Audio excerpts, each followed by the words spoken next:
It's late August, and what that means, if you're a winemaker, is that the wine harvest is coming soon in the Northern Hemisphere. One thing I like to do before it's time to start picking grapes or sourcing grapes is to bottle a lot of the wines that I have aging. So come, mid to late August, even into late July, I'll be bottling up a lot of these carboys, trying to free up space in a lot of these aging vessels because I know I'm going to have a lot more wine coming.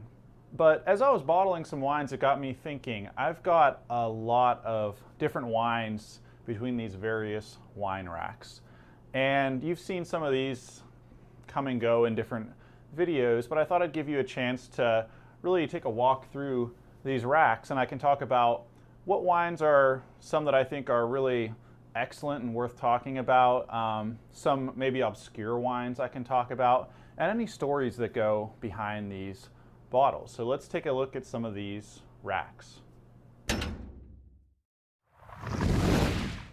If you're craving more content from the Home Winemaking channel, make sure to check out my Patreon page, which is patreon.com/makewine, where I'll upload a few more videos here and there, and also you'll see a lot of just random updates that I otherwise wouldn't put on YouTube. Now let's go ahead and jump into this rack here to my right. This is my first rack that I built at home, and I've since got quite a few more, as you'll see when we go through this video. We'll start at the top of the rack and kind of randomly go through. I can't go through every single bottle that I have, but I'll try to catch some of the highlights. And you'll see the way that I label these. I'll put one of these hang tags on here, and what this means is that everything past this hang tag until you meet another hang tag is that wine. And that way I can bottle these things without putting stickers on the bottles, because I end up wanting to reuse a lot of these bottles, but I also know what everything is on this wine rack. So if I give a bottle away, I'll throw another hang tag on it and write what it is for whoever gets that wine. Some of this stuff is really pretty old, but if you're a winemaker, you might know that often some of your best wines are the ones that don't really get the age that they should get on them because you just really want to drink those. So probably some of the oldest wines you'll see on this rack, there's a good chance that maybe those were some of my wines I didn't really have a true love for. One such wine is this 2015 Niagara. If you know Niagara, it's a lot like a Concord, so it's that really, really juicy, fruity Welch's type wine, and it's a perfectly fine Niagara, but it just doesn't maybe get the attention that some of these ultra premium reds or ultra premium whites are going to get. Here's in another similar wine, sparkling Concord.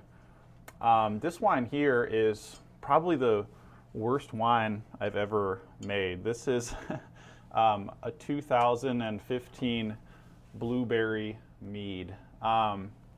This wine just did not turn out good, and I learned a lot about mead when making this. The wine was basically a mead base where I used blueberries to kind of, flavor the mead during fermentation, and mead just a lot of times it just has almost no body, and that's what I found with this wine. It just didn't drink like a wine like I really wanted it to as a wine maker. So if some of the newer meads that I've made, I've done some kind of unique things to try to build body, create that length of mouth feel, let those flavors kind of linger on your tongue a little bit better. Here is a pretty recently bottled wine. This is a blend of Merlot with Petit Verdot, wild fermentation with a little bit of Marquette. It's got about 25% Marquette, which is a hybrid grape in it. And I like to really use Chancellor and Marquette as these body builders. Those wines are huge. And a lot of times you get some kind of not high quality wines from those grapes, but personally I think those grapes are very capable of making a pretty high quality wine, but they just need to be fermented in a more true red wine type fermentation, where a lot of these kind of low-cost wineries are doing something where they're just blasting these grapes with enzymes and heat, trying to flash extract as much color as they can, sending it off to a big fermentation tank, versus this much more labor-intensive process that you would do when you make a traditional red wine. This is another recent bottling. This is Cab Franc from the Backyard Vineyard. These Cab Francs are actually really, really good. But one thing I'll mention about Cab Franc is by itself, it makes a wine that just doesn't hold up to these, maybe the level of intensity that I want in a red wine. So again, I'll usually do something to build a little bit of body in those wines. It could be something like a Marquette. In this case, I used some Lodi grapes, and Petit Verdot was one in particular that really helped build body, build color in that wine. And it didn't take much. It's only about 15% blended. And this is already a really, really pretty good wine. So that's going to age into a really nice wine as time goes on here. Once in a while, I'll make these kind of crowd pleasers. This is a 2017 Concord. Again, if you know Concord, it's like it's a crowd pleaser. You can get the grapes for almost nothing, and you can make a wine that tastes like Welch's grape juice. I almost always will heavily back sweeten a Concord, or even sometimes I'll stall the fermentation to leave some residual sugars. These grapes are from Erie, PA, which is a couple hours north of us, and they are just a massive, massive Concord growing area up there. This is Zinfandel Rosé. So one thing I often do with my reds is called a saunier, where I dump some juice off of the must before it starts fermenting. And that gives me kind of two things. One, it allows me to make a rosé, and two, it allows me to have a better skin to juice ratio with those that red wine. So it just kind of improves the red wine with the added benefit of a wine that you can then drink a little bit younger. These Zinfandel grapes I usually get are going to be from Lodi, California. These are old vine Zinfandel. Sometimes they're marketed as Zinderella. They're pretty good grapes. They're probably not the most premium, but they're definitely at the low end of premium, which you can make a very good wine with. Going more across the top here, some Chancellor. If I label this as Chancellor, I can go back to my notes, and what you'll generally find is that it's really not a pure Chancellor. I will have usually blended something in with it. I mentioned before, Chancellor is a great body builder, but by itself, it's usually pretty earthy. But if I take a really, really premium California grape, one particular vineyard is called Lanza. You can source those all over the country. They're in the Suisun Valley.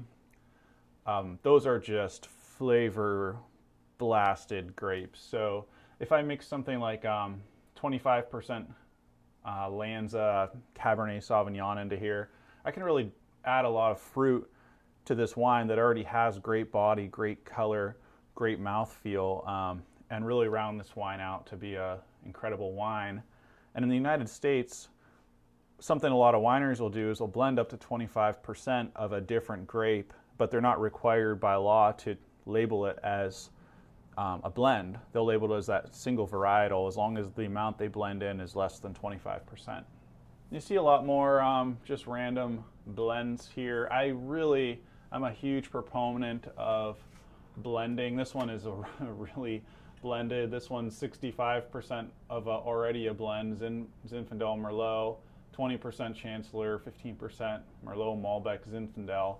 So that is like a blend on top of blends, and it's just what worked out to make that wine into the right balance that I was looking for, the right taste profile that I was looking for. Here's a bottle of Chimay. I like to buy these once in a while. I like to pop them out at Christmas. If you go to someone's house at Christmas and bring a bottle of Chimay, you're all of a sudden like the coolest person in the world, and it costs about the same price as a bottle of wine. This is another backyard special. This is a Traminette. This one's just from last year, 2021. I've mentioned before, this is one of my favorite white grapes. It drinks like Gewürztraminer, but even, maybe even a little bit more floral. It's just a really, really good grape. It's a hybrid, and it's really very easy to grow. So it's like a win-win if you want to grow something in your backyard. Let's move down the rack here. There's an interesting wine. This one's all dusty, so you know it's old. This is from 2015, and this is a Pawpaw wine. If you've never heard of that fruit, it's really a unique fruit that grows down on the Potomac River all the way up to where I'm at, which is near Pittsburgh, PA. I've got a few of these trees in my backyard. It was George Washington's favorite fruit, and it's very tropical. It's like a mix of like banana meets mango with a lot of vanilla. I've experimented time and time again with making wine from pawpaw, and I'll continue to experiment, but this 2015 is still on the shelf, so it's an okay wine, but it didn't really blow my socks off. Sometimes when that happens too, I'll continue to give it more and more age, because wine is a constantly evolving thing. So, you know, maybe in 2025, this wine will come around and be really good. So as long as that wine isn't showing signs of being over the hump, which would be things like oxidation, like ethyl acetate, acetaldehyde, these kind of like nail polish remover, nutty, those type smells, I'm just going to let it continue to age, and it might, you know, later surprise me. This is, you saw this in a video, this is a dry lemon from 2016. This wine costs virtually nothing to make, but it takes some time, if you're not going to back sweeten it, to really round out. That being 2016, surprisingly drinks more like a young white wine now that it's got some age to it, versus like a distinctly obvious lemon wine. Here, Apple Concord. This is like a secret weapon for people who aren't really wine drinkers, but you want to give them a wine. This is a real crowd pleaser. This one's back sweetened. It's about 50% hard cider with 50% Concord, both of which have a lot of malic acid. Those flavors go really, really well together, and it makes them both a little bit more interesting. That's really one of those like 1 + 1 = 3 situations, which is really what you want when you're blending a wine. Here's another sort of out of the ordinary. This is a blueberry mead. I don't do a lot of meads, but last year I did a lot. I got a lot of honey on my hands, and did some much different things with this. So I fermented the blueberries as if they were their own standalone wine. I did some skin fermented, and then some as if it was a white wine. And it's back sweetened a little bit, and it's probably about, I'd have to check my notes, but it's probably about 50% mead, 50% blueberry wine. All right, this is definitely a noteworthy wine. This is a 2020 Backyard Vineyard Red Blend, which is Cab Franc, Cabernet Sauvignon, Merlot, and Blaufränkisch. So that year, we had a late frost, and it just wiped out the first round of attempted grapes. The second round came, which was a lot lighter. So we had a really, really light harvest, which made for some very, very concentrated, really pretty high quality grapes, and not enough of any one varietal to really make a single varietal. So I made a field blend, which often you end up with much better color, just retention of those anthocyanins, which are the color pigments, because you're now co-pigmenting with these subtly different tannins. This wine is really, really, really good, but I only have 6 bottles left, so I kind of want to let that get some age. What I'll do is I'll probably open a bottle every 6 or 8 months and see kind of where that wine goes. An obscure wine. This is one of those success stories that didn't start out that outstanding, but in time has kind of turned into a pretty nice wine. This is a 2015 mango wine, and if you like mangoes, this tastes just like liquid mangoes. Maybe not quite as intense as biting into a mango, but this wine actually turned out to be pretty good, but you know, it took a lot of time to get there. It probably took about 5 years before I would say it really kind of got there. Anything else on this rack worth looking at? We've got some Riesling here, some really, really old Merlot. Let's move on to one of the other racks. Here are some cool old built-in wine racks that I made a little bookshelf set up with. These are 2 deep. You can fit a lot of wine in here. So we'll kind of go through some of these. These are things I just built last year, so everything you'll find in here is pretty new. Here's some, you saw this on my Halloween video last year, which I'd highly recommend checking out. But this is 80-20 Merlot Petit Verdot Wild Ferment. This wine is really, really good. It spent a ton of time on the skins, and this being a wild fermentation, which normally I'd say is very, very risky, and I don't change my opinion on that here. But it basically starts fermenting with things that aren't maybe even yeast. It might be bacterial fermentation. So you get just a lot more complexity that can work out really in your favor. But like I said, there is some risk in that. And in this case, the risk worked out to be a real winner. This is Petit Syrah from 2020. These are those Lanza grapes that I hype up as just some of the best grapes you can buy that they're actually willing to truck across the country. This is like such a great blender as well. This can really pump up any other wine that you want to blend it to and really just give it some fruit character. Here we've got Cabernet Franc from the backyard with a little bit of Chancellor and Marquette, and this is very, very, very good. This is just a great, great wine. For Pennsylvania grapes too, I don't think you're going to find anything better than this. And this is 100% Pennsylvania. So the Chancellor, Marquette are from Erie, and then the Cabernet Franc is from my backyard here. It's very spicy, but it's also got just that distinct Cabernet flavor that you get with the Cabernet Franc and also Cabernet Sauvignon. This Riesling here, this is from the backyard vineyard, which we make really, really good whites here. But you'll find this in Winemaker magazine if you look at the June, July issue, 2022, somewhere in the middle. But I wrote an article about this wine. This is a wine that I hyper oxidized. So you have 2 versions of the same wine. This one was traditionally fermented just like any other white wine. And this one here was oxidized before fermentation to the point of browning. So you can watch that video if you want to learn more about that technique, and you can also read that article. But it's really astounding if you look at the color in both of these. There's no browning whatsoever in the one that was once browned. This is a very like German style Riesling. I like to make my Rieslings very crisp. And also it's got just being so young still, it's got a lot of that yeast character from that ice cold fermentation that I like to do. So it's got a little bit more fruit like apricot that you'll find on the nose. Marquette. This is a hidden gem of a grape. This is from the backyard as well. Here we've got Alvarino. Alvarino is one of my favorite white grapes.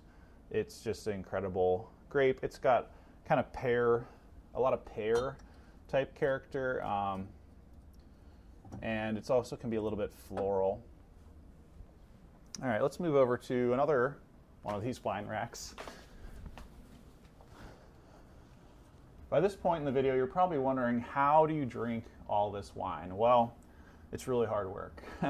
I do what I can. I bring wine everywhere I go. If I'm at your house, you'll probably see me coming in with wine in hand.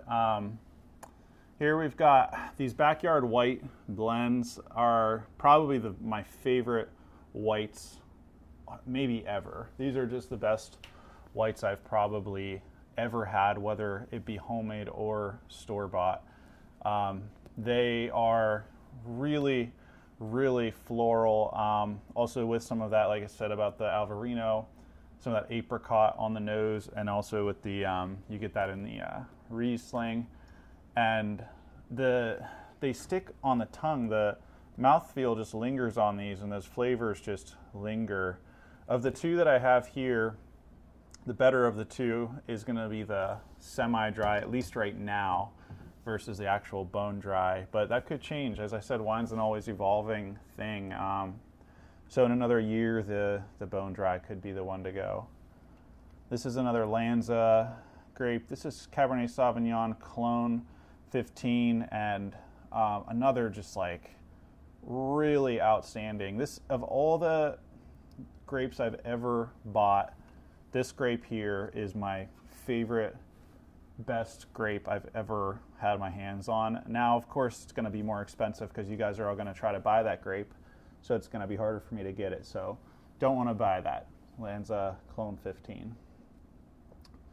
Some more blueberry wine. A guy in Georgia actually sent me a whole cooler of overripe blueberries, and I think that's actually kind of the key to a good fruit wine, is to have these fruits be almost more ripe than you would have them if you purchased them at the store.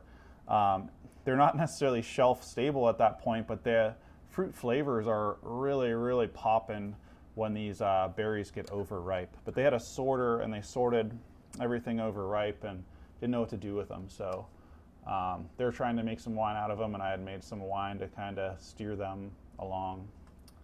Marquette Chancellor. Some more Zinfandel. I make a lot of Zinfandel. It's a pretty good budget-friendly, usually wine that you can make very high-quality wine from. And then here we've got some different meads here.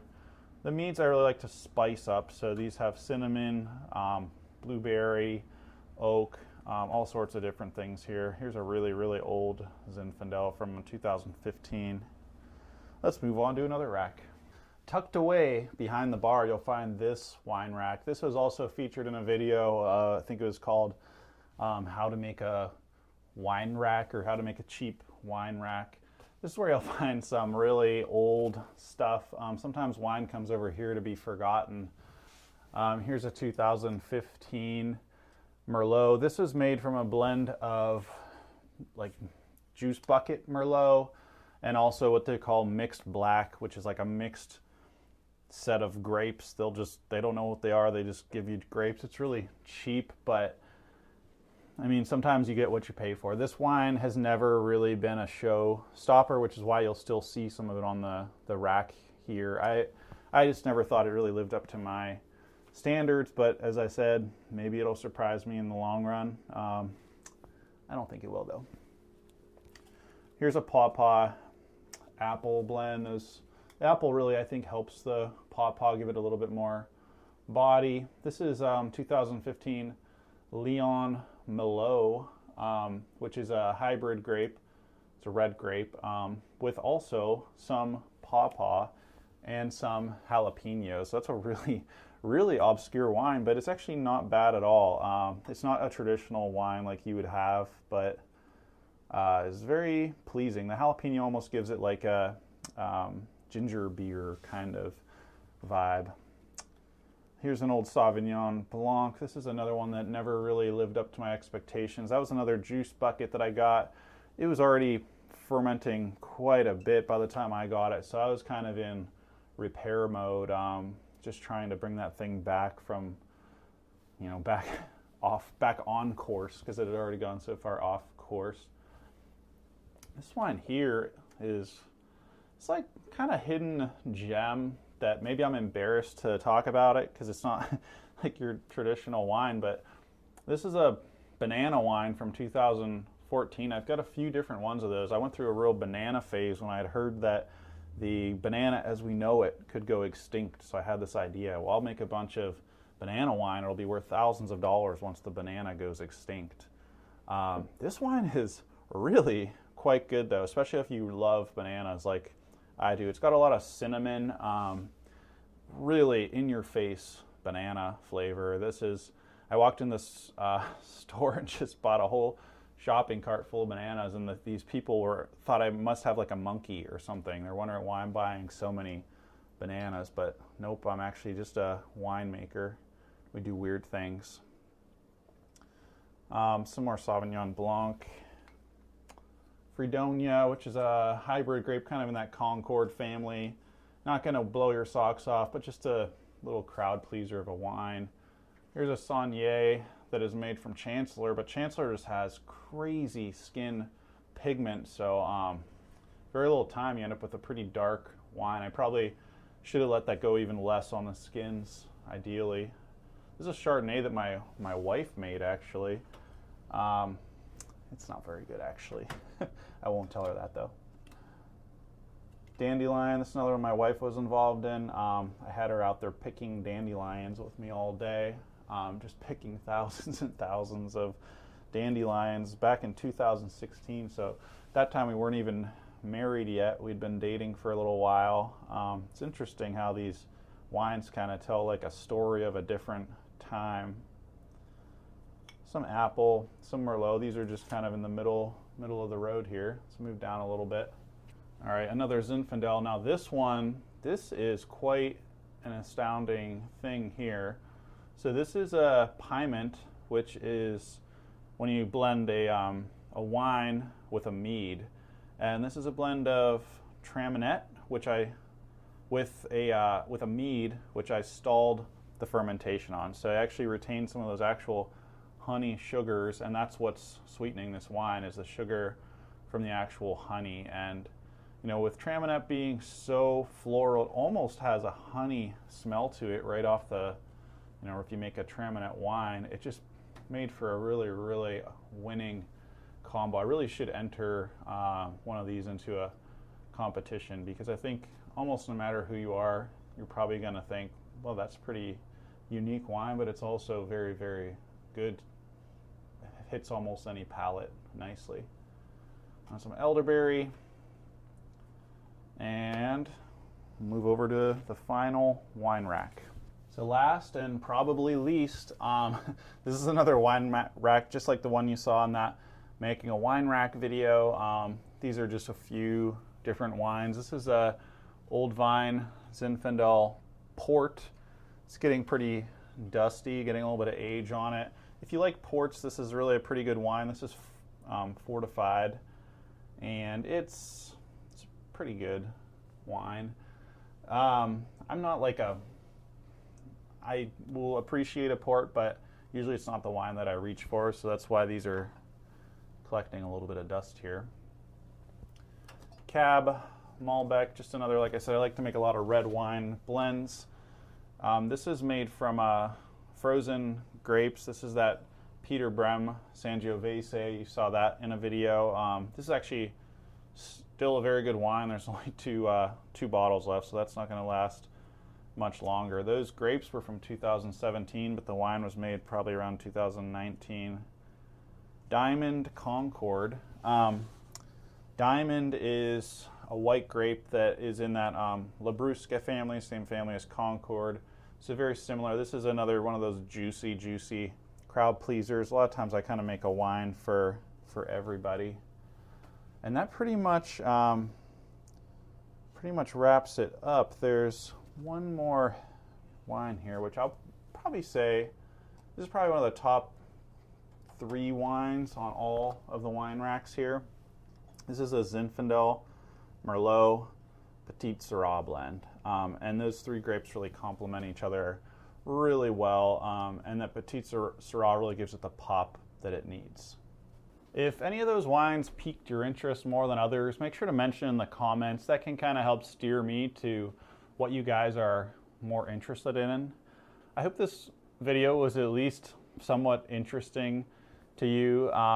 As always, be sure to check out my website, smartwinemaking.com. And like I said before, if you want to help support the winemaking channel and get a little bit more content, swing by my Patreon page. A lot of times in the off season, I'll throw a little bit more content on there, because it's not when people are really looking for wine videos like they are coming in the next couple months when everyone's out there picking grapes. Thanks for watching.